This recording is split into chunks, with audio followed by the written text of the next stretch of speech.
সকলকে জয় যিশু। আজকের বিষয় হলো পৌল কুত্তা কাকে বলেছে।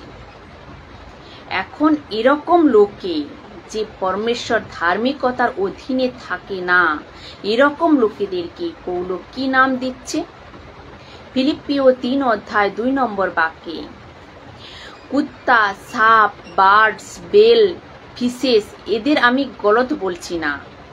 পৌল এক এরকম জানোয়ারদের নাম দিয়েছে যে কাটকুট করে। প্রথমে আমরা বাক্য পড়ব, তারপর বলবো। বাক্যে বলেছি কুকুরদের থেকে সাবধান।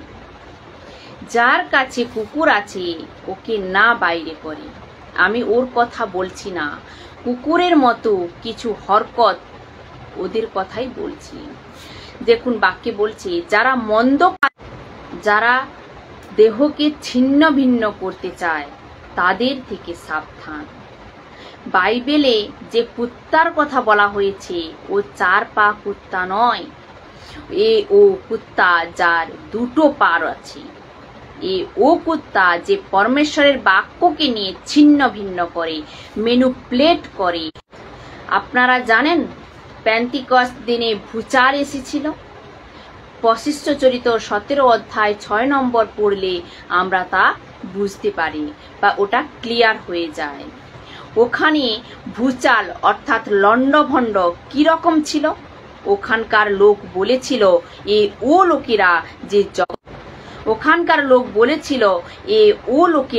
যে জগৎকে লন্ডভন্ড করে ফেলেছে, ইসরায়েলকে না, জগৎকে। এরকম ভূচাল হয়েছিল সুসমাচারের। লাখো লোকের মন পরিবর্তন হয়েছিল, লাখো লোক প্রভুতে এসেছিল, লাখো লোকের জীবন পরিবর্তন হয়েছিল।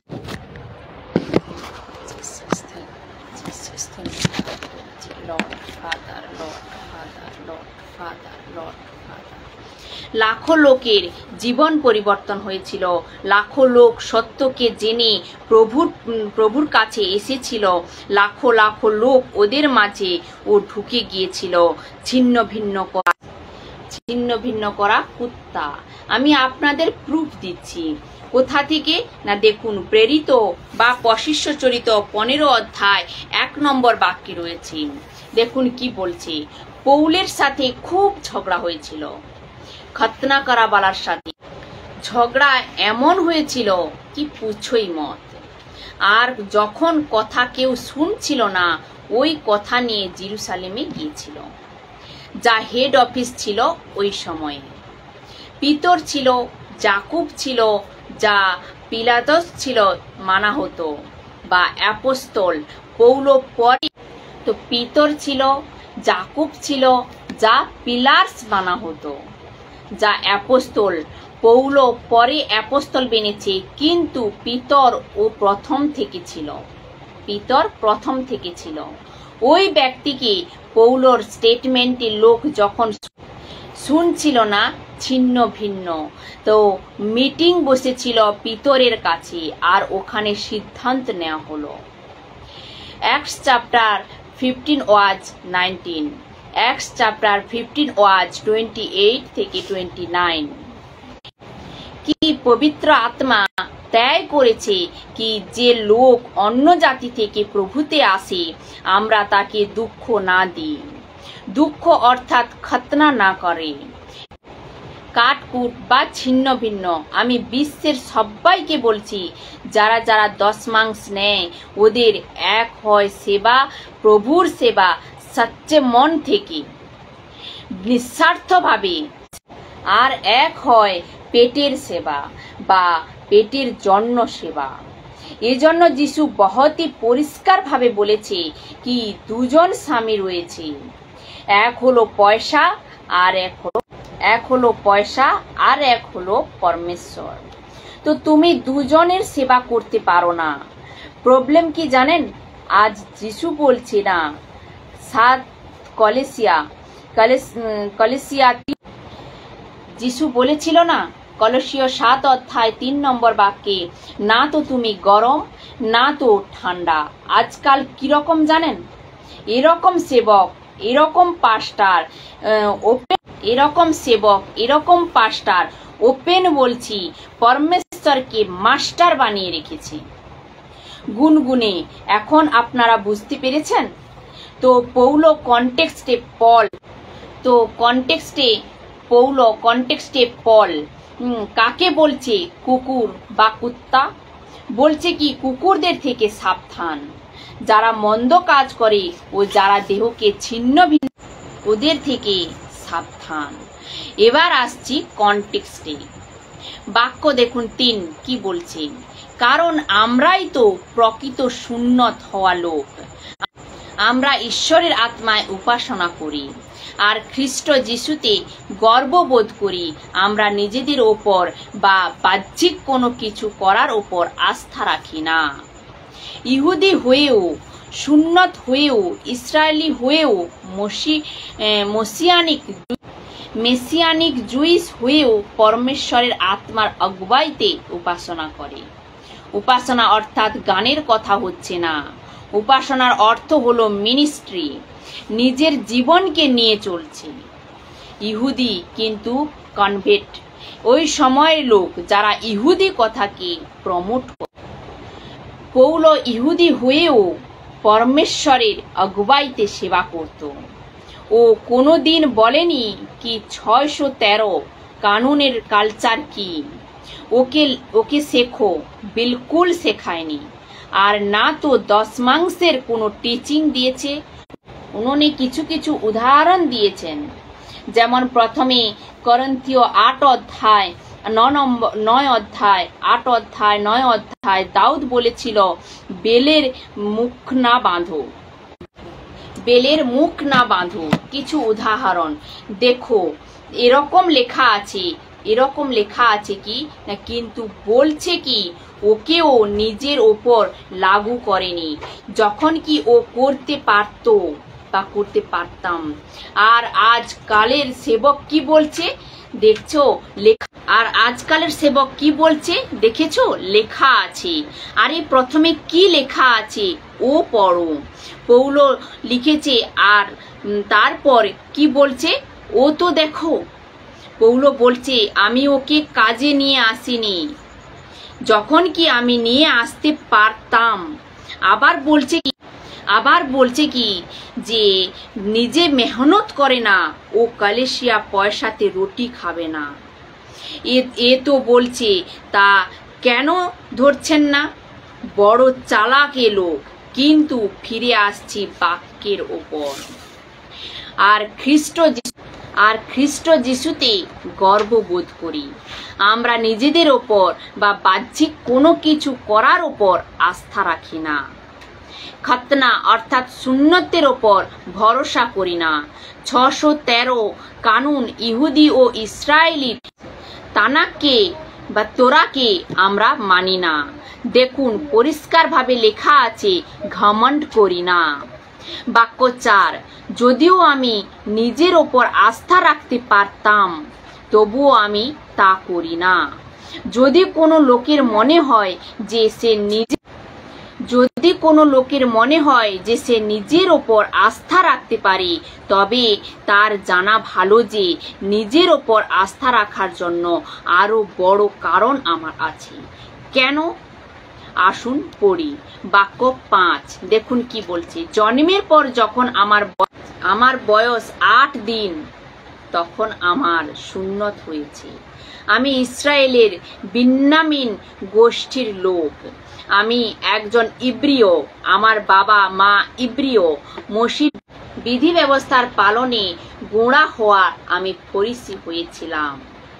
ফরিসি অর্থাৎ ব্যবস্থার ঠিকাদার। বাক্য 6 দেখুন কি বলছে, আমার নিজের ইহুদি ধর্মের বিষয়ে আমি এতই উৎসাহী ছিলাম যে আমি খ্রিস্ট মণ্ডলীর প্রতি নির্যাতন করতাম।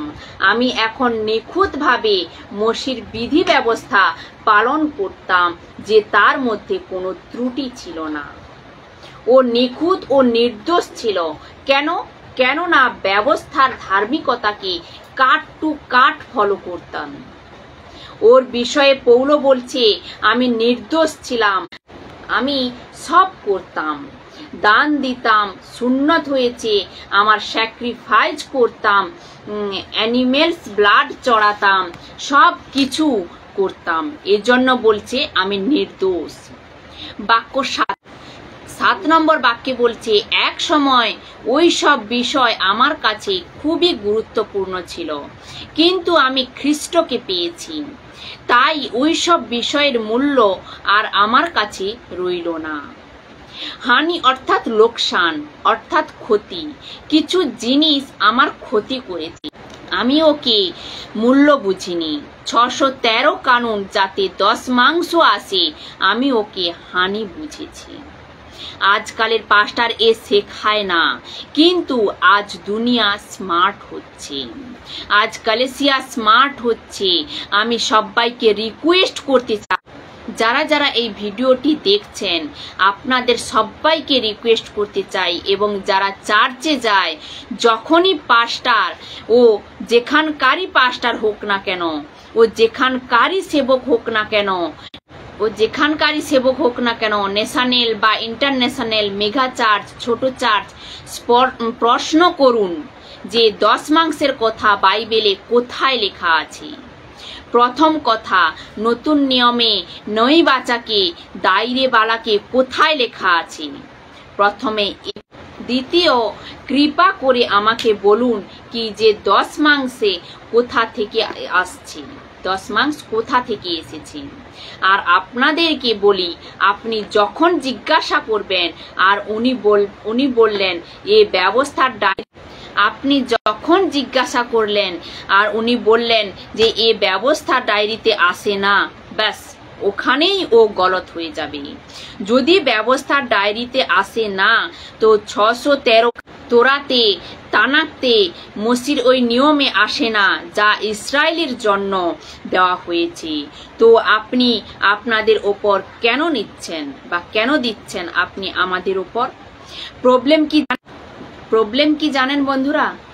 যে বাইবেল আমাদের কাছে রয়েছে না, এই যে বাইবেল, এই বাইবেল যে আমাদের কাছে রয়েছে, এই বাইবেল থেকে আপনি যেখানেই পড়ুন না কেন ইহুদির কথা আসবেই। কেননা জিজেসের কালচারও ওই ছিল, জিজেসের জন্মও ওখানেই হয়েছে, যা আমাদের পূর্বজ অর্থাৎ বাইবেলের পূর্বজের কথা বলছি। ইসরায়েলের পূর্বজ আব্রাহাম থেকে টোটাল ইসরায়েল। প্রবলেম কি জানেন? এ যে পাস্টার, বাইবেল টিচার, প্রিচার বলে যে ফিল্টার করতে পারে, ওকে ছেঁকে, অর্থাৎ যেভাবে আপনি চাকে ছাঁকেন ঠিক ওই রকম ছাঁকার যে সিস্টেম ওদের দিমাগে চলেনি। আর তখন পৌল কি বলেছিল জানেন? দ্বিতীয় তিমোথী 2 অধ্যায় 15 আর 16 নম্বর বাক্যে বলছে, ও বলছে যে লজ্জা করো না, বাক্যকে সঠিকভাবে ডিভাইড করো। আমি লিখছি আর আমি শিখেছি, আর যখন আমি শিখে গেছি আমি তো বলবই কি এ আলাদা ও আলাদা, কিন্তু যারা পেটুক সেবক ও করবে না, সব জিনিসকে মিক্স করে দেবে। তো বন্ধুরা যখনই আপনাদেরকে কেউ 10 মাংসের কথা বলে, ওকে পাল্টে অবশ্যই জিজ্ঞাসা করুন, সব ঠিক আছে পাস্টারজি, প্রথমে বলুন এ কানুন এসেছে কোথা থেকে। যদি উনি বলে দেন যে ব্যবস্থা থেকে এসেছে, তাহলে জিজ্ঞাসা করুন কেন নিচ্ছেন, কেননা আমরা ব্যবস্থার অধীনে না। আর মনে রাখবেন মসি সমাজের কথা বলছি, সংস্থা, ডিনোমিনেশন এ যত রয়েছে আমি এদের কথা বলছি না, আমি বলছি মসি কালেসিয়ার কথা, মসি দেহের কথা বলছি। আপনাদের অনন্তকাল জীবনের প্রশ্ন। পরমেশ্বর যে জিনিসকে ঘৃণা করে, তো ঘৃণা করে, আমি আপনাদেরকে উদাহরণ দিচ্ছি।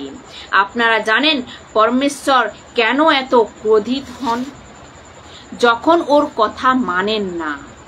আমি আপনাদেরকে আমি আপনাদেরকে প্রুফ দিচ্ছি। ইসরায়েলকে বলেছিল জঙ্গলে সকাল সকাল নিজেরা নিজেদের খাবারের জন্য সকাল সকাল আমি তোমাদের জন্য মান্নাত বর্ষাবো। যিশু যাকে রুটি বলেছিল, যোহনের পুস্তকে ওপর থেকে যে রুটি খেয়েছ, তো সকাল সকাল ওদের খাওয়ার জন্য যে প্রভু দিত, যাতে সব কিছু ছিল। যেভাবে আজকাল ডাক্তার বলে না যে ভিটামিন দরকার, এ দরকার, ও দরকার, আপনাদের ভেতরের যে সিস্টেম ও ঠিক থাকার দরকার, ও সব কিছু ছিল ওর ভেতরে। ইসরায়েলি লোক বোঝেনি। তো ওদের সানডে তো জমা করতে হতো ফ্রাইডে পর্যন্ত। ধ্যান দিয়ে শুনুন বন্ধুরা, আপনারা যতজন দেখছেন আপনাদের সবাইকে প্রভু যিশুর নামে ওয়েলকাম করি। আপনারা একটু ধ্যান দিয়ে শুনুন। বলছে যে সানডে টু ফ্রাইডে, কেননা সানডের আগে আসে স্যাটারডে, মানে সাবাতের দিন। ওই দিন ও পড়বে না, কেননা কেউ, আমি প্রুফ দিচ্ছি প্রভু কেন রাগ করত।